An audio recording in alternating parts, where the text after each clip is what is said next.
overs now, facing Snow as he comes up. The last ball is over. It's a short one. He hits it hard and high to mid-wicket boundaries to 6. No, it just drops inside the boundary rope, so it's only 4, and that makes the score now 274 for 3 and the end of the over.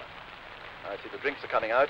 Well, I expect the players could do with them. It's a beautiful day here. The temperature's in the 80s. There's not a cloud in the sky, and the huge crowd are in their shirt sleeves, and even without shirts, I bet they'll be pretty sore tomorrow. Things aren't looking too good for England. I wonder what Colin Cowdrey's going to do next. I think I'd give Boycott a try from the nursery end. It might tempt the batsman to do something rash, but anyhow, we'll soon see, because the 12th man's going off for the drinks now. No, David Brown's coming on for another over.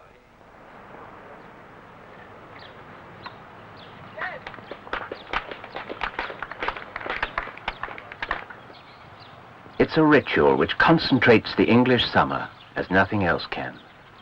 Gives it a local habitation and a name. And as the patterns on the pitch dissolve, as the players change places over by over, on some sun-drowsy afternoon, time and place can dissolve too into a vision of all the matches throughout the land which are being or ever have been played. Hobbs on his unhurried way to another 100 beneath the gasometer at the Oval. The ground trembling under the impact of WG going out to bat. A beautiful sweep from Compton. An oath from Truman. And Bradman batting, of course, like a demonstration of the laws of nature. Like the breeze blowing or the sun shining. Bradman batting.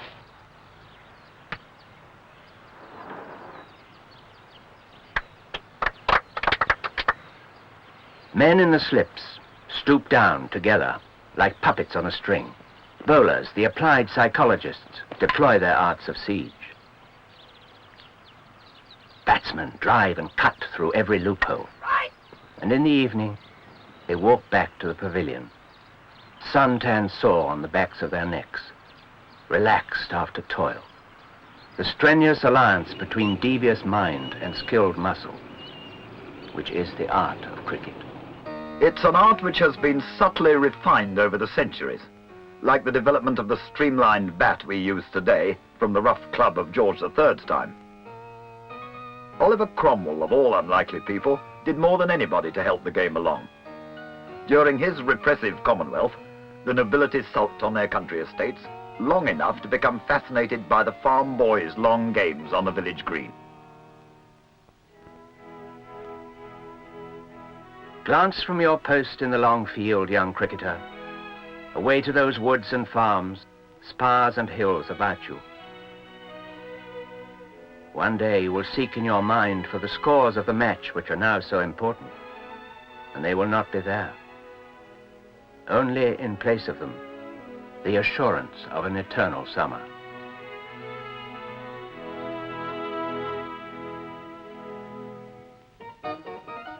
Noblemen who wanted to play cricket had to play with their villagers, and when the Restoration brought them all back to the Merry Monarch's swinging London, they took their cricket with them, a marvellous vehicle for betting. By 1730 they were playing for 1,000 guineas a match, a fortune in those days, and this meant the drawing up of a code of rules to decide the bets. By then these noble connoisseurs of the arts had made of cricket a thing so refined and subtle that it could rank as one of them. But a village was still the nerve centre of cricket. Hambledon, on Broad Halfpenny Down in Hampshire, in the second half of the 18th century, fielded a cricket team strong enough to meet and beat the rest of England.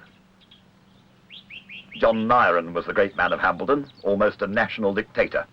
He laid down the law on all questions of procedure and precedent. As landlord of the bat and ball, he was somehow licensed to differ from a superior without offending him or compromising his own independence. Hambledon decided everything, from the width of bats to the law about underarm bowling. It's a long haul from the tallyman notching his stick to the elaborate tic-tac and electronic scoreboards of today. But with so much money at stake, instant authority had to rule on the pitch. And in this conflict of giant characters, the man in the white coat must have it in him to outface them all. How's that? How was he? Not out. Unplayability is the badge of his calling, and with 47 laws of cricket and hundreds of qualifying rules to keep in his head for instant application, the umpire has to be a sort of cross between a faultless computer and a great headmaster. These tensions tend to develop an outsized in personalities. What great umpires exhibit is style.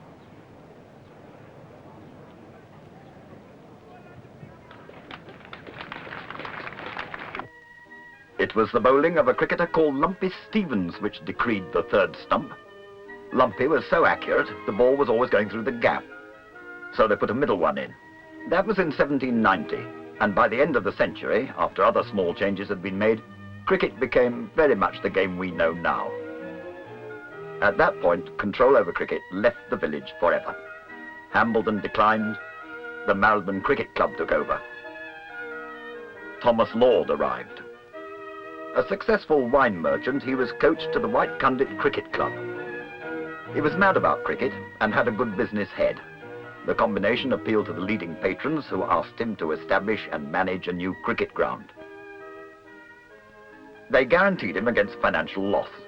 That's how the MCC was born and permanently set up by the turn of the century in St. John's Wood.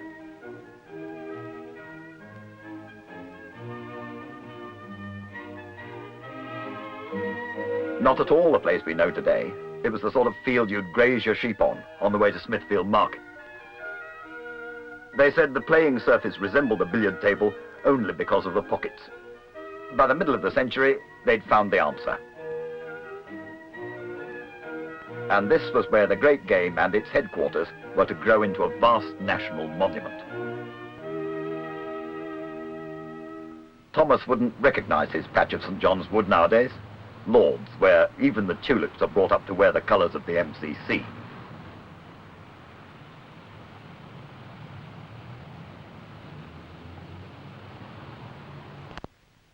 The heart of Englishness in the 19th century was village cricket. The onlookers and the players various in age, in ability and calling, but with a common courtesy uniting them, their understanding of cricket.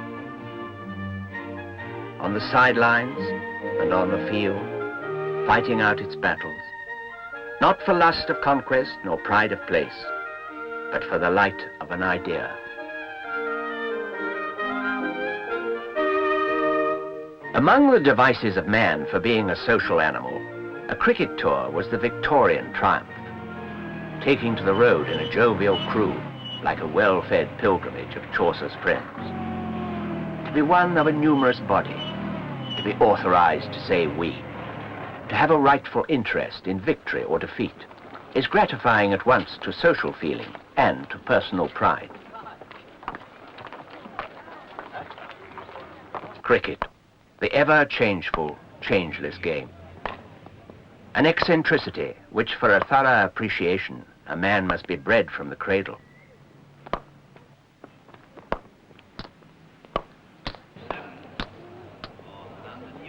There are so many things in playing or watching cricket, apart from the skill and the score.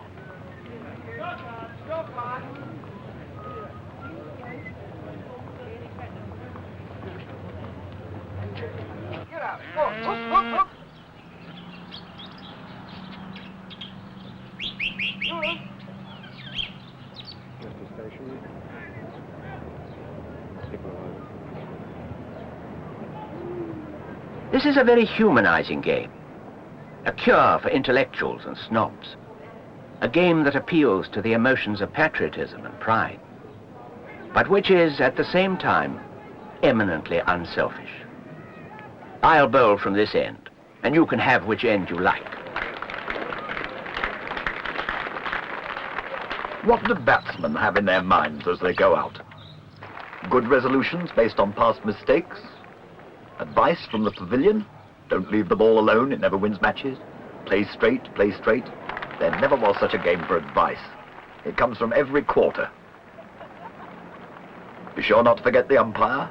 Inquire after his health. Say what a good bowler his father was. To go to a cricket match for nothing but the cricket is like going to a pub for nothing but the drink. In the 1850s, the landlady of the Trent Bridge Inn married the captain of the All England 11, and the offspring of that union was the Trent Bridge ground. By now, most of the country had organised county cricket, which became the basic framework of the national game. The great matches were played on the county grounds, which the cities found themselves making room for. At the Oval, long before the gasometers arrived, it was Albert the Prince Consort who rightly and properly prevented that ground from being leased as a building site, if for no other reason to earn himself the title of Albert the Good.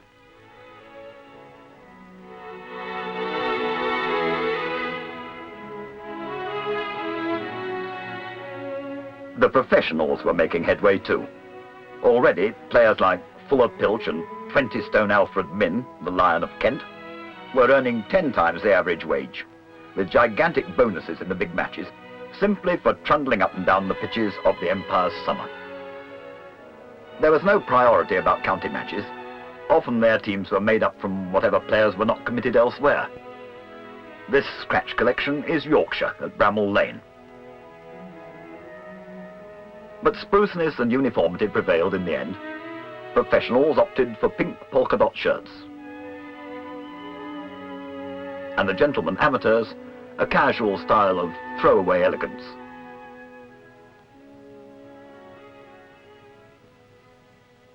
Some of the best paid amateurs found themselves caught between two stools. The famous cricketer, apart from a very few like W.G. who shamelessly played to the gallery, takes some trouble to seem unconscious of his star quality as a personality, but rarely with complete success. Can such a man's value be assessed purely in terms of runs and wickets? How much do you pay a good bowler, for instance? Not much. No industry would have the nerve to work a man as hard as a bowler works, and no bowler nowadays comes anywhere near Alfred Minn's equivalent of 80 or 100 pounds a week. Whatever they get out of it, it isn't money, but some great incentive there must be to keep them flogging themselves to death on heartless pitches up and down the country all through the summer. George Parr's tree still stands at Nottingham, and George Parr, who hit sixes over it with monotonous regularity, captained the first cricket expedition to the United States. A lion when facing bumpers at the crease, from the first moment on board ship, he gave himself up for lost, and it was indeed a dreadful voyage. Wisden, one of the players, looked down on the raging seas and said, "What this pitch needs is 10 minutes of the heavy roller." The first foreign nation to tour England at cricket no longer plays the game because it is extinct. It was the Australian Werrembrook tribe with its team of Aborigines. One happy sundown played in only 2 matches. 1 run in the first, a duck in the second. Happy, happy sundown to travel all round the world for 1 run. But was it cricket that finished off the Werembrooks? No one knows. Australian cricket of 1882, at any rate, was no laughing matter, for it brought Spofforth with it. In the desperate intensity of the Oval Test, one spectator dropped down dead, another gnawed pieces from his umbrella handle, and Spofforth, the demon bowler, made cricket history. 14 wickets for 90 runs. During the following winter's tour, when the English had won the rubber, some Australian ladies burned a bale, which they sealed in an urn, and that was the beginning of How Can Man Die Better Than Facing Fearful Odds for the Ashes. Spofforth was the one person unafraid of Dr. W.G., that grand old gentleman who kept his patients waiting while he filled up Wisden with his records and earned the odd £8,000 a year. He was an amateur, of course.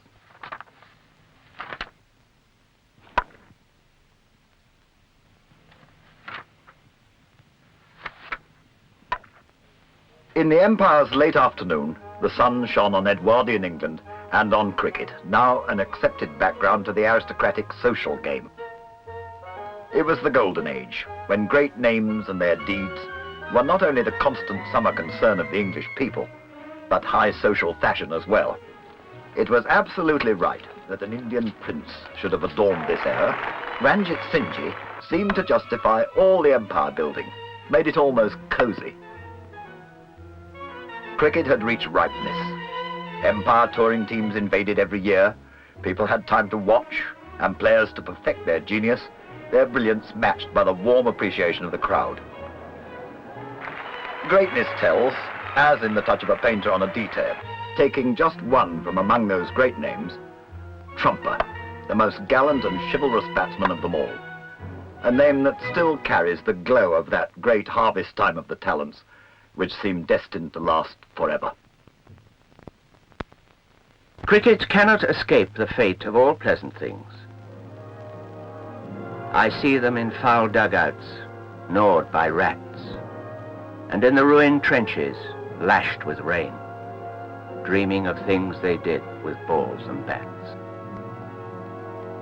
In the trenches in May 1916, I remembered that the cricket season should have just about begun, but the thought died in me almost as soon as it was born.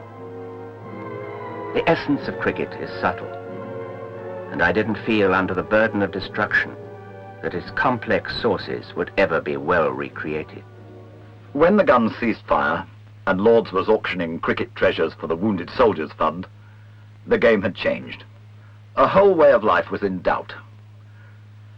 The national game is sensitive to the spirit and atmosphere of the period, and as the nation's life contracted after the war, the expansive image of the golden amateur gave way to a more technical approach. But there are some splendid memories from the 20s and 30s, spiced with the deeds of Gilligan and Tate and Hammond, and Sutcliffe and Hobbs, known to the cartoonists as the Old Firm. Hobbs and Sutcliffe, the Old Firm, were still walking out of the crease together when boys who'd collected their pictures on cigarette cards handed them on to their sons. Jardine said, "Hobbs is #1 batsman all the time. He's so good on bad pitches." He was much more than that. Hobbs was magic. As the word spread along the sunny pavements of lunchtime London, "Hobbs is in," telephones rang, taxis were hailed and crammed to bursting, pubs emptied. What they went to see was sheer mastery. Not of any particular stroke, he had them all. Nor for any piece of characteristic brilliance, but for the whole art of cricket. More often than not, a Hobbs innings was a masterpiece, and no more unassuming master ever trod the pitch. To crown all his other records, he made more centuries after he was 40 than he did before. A day's leisure watching the great can be more exhausting than playing, for your time is spent in every department with anxious imagination and unrelieved sense of the difficulties. One beauty of cricket is that if you can't play at it, you can at least look on and talk very learnedly and find fault with the captain, showing how you would have ordered matters had you been consulted. Between the wars, it was Don Bradman who most truly demonstrated computer cricket. Safe, sure, run-getting, streamlined, without any naughty impulses from the soul. At least he must have seemed all of that to the bowling. There was only one crack in his armour, Larwood's leg bowling under the captaincy of Jardine.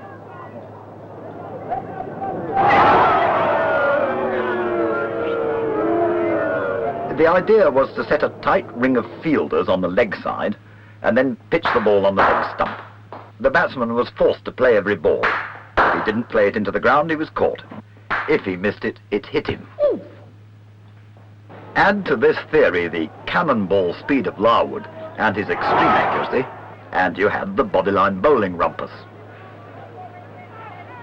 During the Adelaide Test, they nearly had to cancel the tour, and England won the Ashes for the only time during Bradman's career.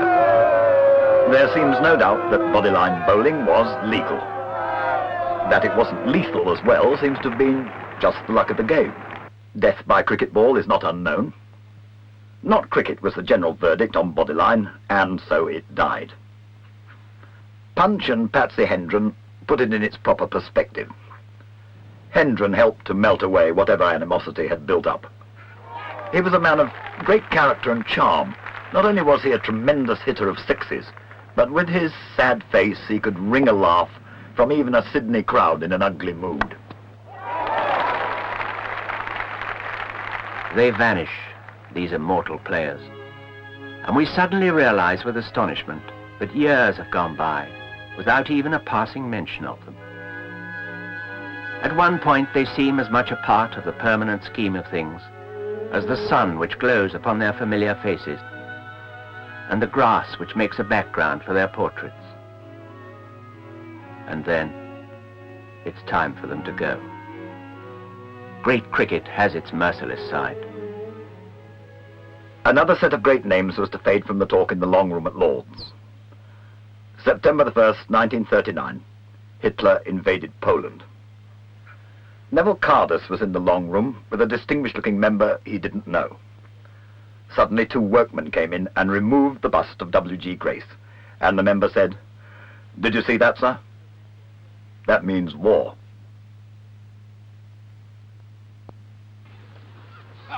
Cricket has been held up often enough in the past for all kinds of reasons, but it never takes more than one sunny summer to pull the game together again. 1947 was just such a tonic summer, and about time too, after a frightful winter of floods on top of rationing and power cuts. That summer was a relief for everybody. Crowds crammed the grounds, county membership boomed, takings at the gate broke all records. It seemed as if the golden days were back again.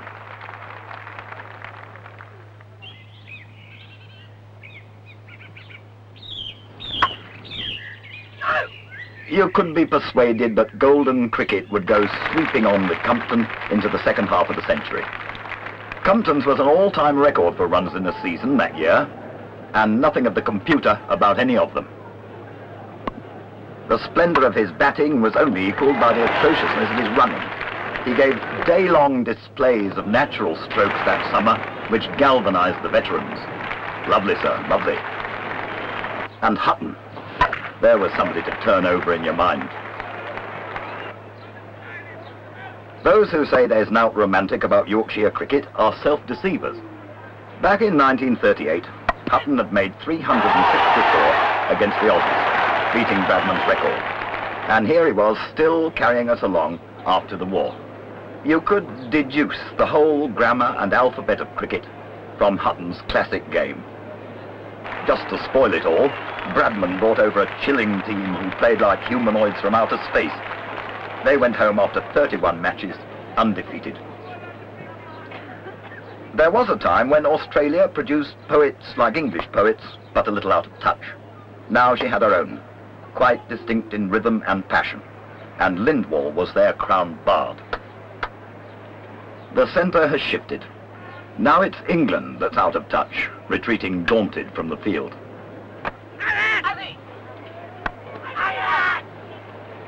A batsman is like a castle under siege. The direct cannonball can breach his defences, but his ruin is more likely from subtle outflanking movements, designed to enlist his own skilled rhythms against him.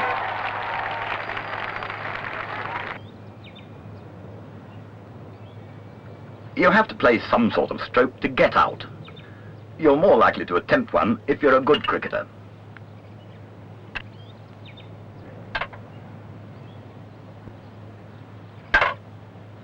Rain. Not only a miserable morale breaker in its own right, but to a batsman a process of robbery. His eyesight, his sure-footedness, his grip, all suffer a swift decline. It's all very English, and I remember them trying to build my character on cricket in the rain at school. A failure, as it turned out. And of course, rheumatism is called the English disease. And how determined we are to keep these highly tuned muscles out to soak if it's humanly possible to keep the game going.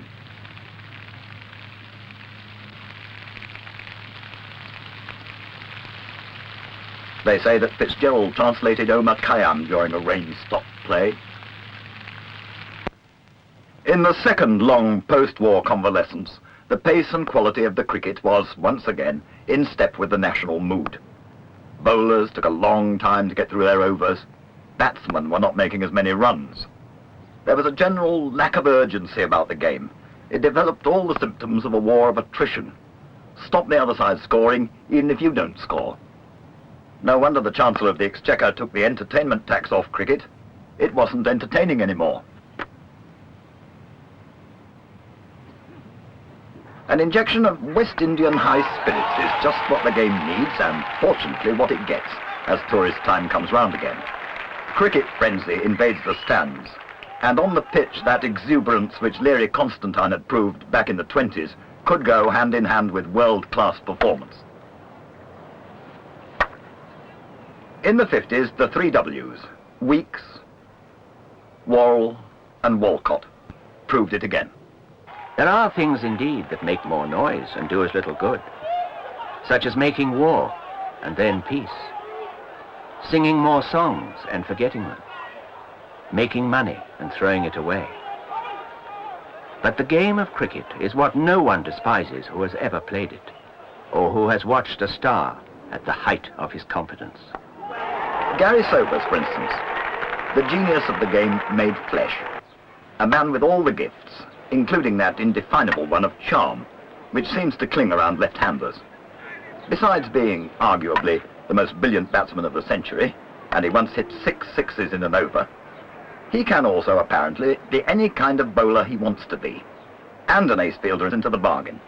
That long, loose loop proclaims the tiger, and cricket, so merciless to the second rate, has also the capacity to underwrite the near divinity of these great natural phenomena on their rare appearances among us.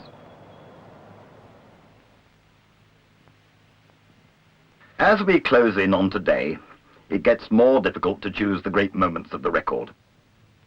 But one of them in the 50s was certainly Lakers bowling against the Aussies at Manchester, when Bradman's empire crumbled at last. 10 wickets in the first innings, and then on to a total of 19.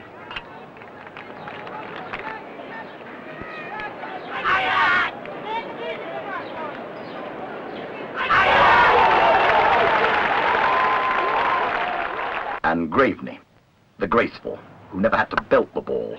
It just slid off his bat and smacked the boundary before you could see it.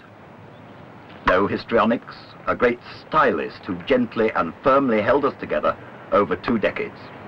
Though he was left out in the wilderness for years while all the cricketers were saying, "You must play Graveney, he's got class." And the last, perhaps, of the great personalities? Truman, Fiery Fred, whose bowling begins so long before the ball leaves his hands. Truman himself reckons he's in business as an entertainer, and certainly this is what the crowds like to see. But far too many English cricketers have, for a time, become far too diffident, too tentative to give it to them. Just 1 or 2 players, 1 or 2 spirited matches lighten the general gloom. Games, in the end, must die or be modified. And now a new structure was in process of formation. The wisdom which informed it had been gelling within the Northern League for years. It was bred of a keen spirit of competition and the desire to make commercial sense of cricket.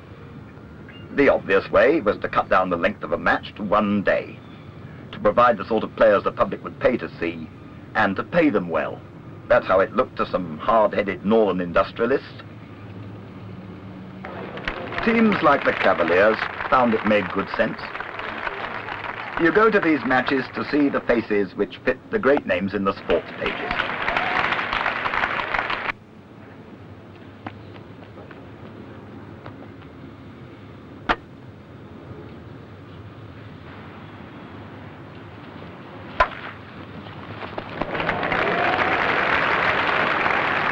The crowds quite rightly go where the game is bright and doesn't die on you.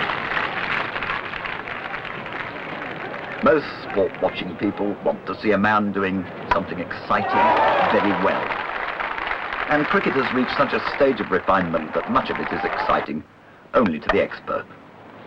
The farm boy's old knock-up game has lost a vital fibre. But competitions, sponsored by industry, can compete as entertainment with any other beckoning hand.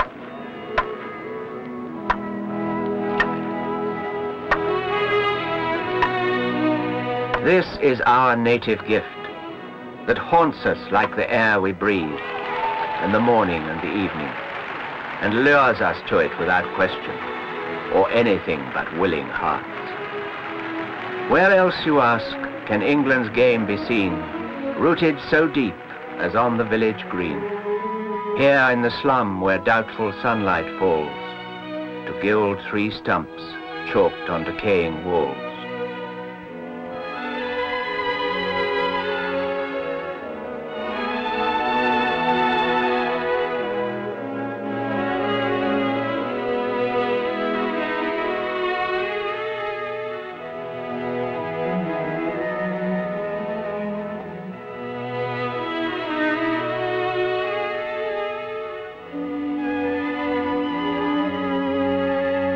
Soft, soft the sunset falls upon the pitch. The game is over and the stumps are drawn. The willow sleeps in its appointed niche. The heavy roller waits another dawn.